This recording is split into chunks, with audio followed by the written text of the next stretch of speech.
പരിശുദ്ധമായ ഈ നോമ്പിൻ്റെ നാളുകളിലൂടെ കടന്നു പോകുമ്പോൾ അന്ത്യവിധിയെപ്പറ്റിയൊക്കെ ചിന്തിക്കുന്നത് വളരെ നല്ലതാണ്.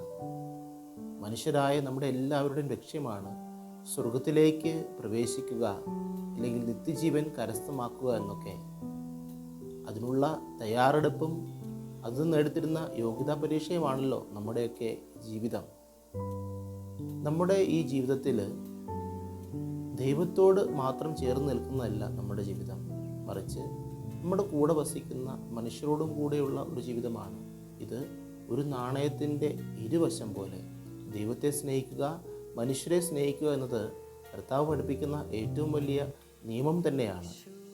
ഇനി വിശക്കുന്നവന് ഭക്ഷണം കൊടുക്കുകയും ദാഹിക്കുന്നതിന് കുടിക്കുവാൻ കൊടുക്കുന്നതും അങ്ങനെ തുടങ്ങിയ കാരുണ്യപ്രവൃത്തികളെല്ലാം തന്നെ നമുക്ക് സ്വർഗത്തിൽ എത്തിച്ചേരുവാനുള്ള ടിക്കറ്റുകളാണ്. അതുകൊണ്ട് നമ്മുടെ കൂടെ ആയിരിക്കുന്ന മനുഷ്യരുടെ കൂടെ ആയിരിക്കുന്ന ദൈവത്തിൻ്റെ കൂടെ ആയിരിക്കുവാനായിട്ട് നമുക്ക് പരിശ്രമിക്കാം. അതുതന്നെയല്ലേ ഉപവാസം അർത്ഥമാക്കുന്നത്. ഉപവസിക്കുക, അടുത്ത് വസിക്കുക.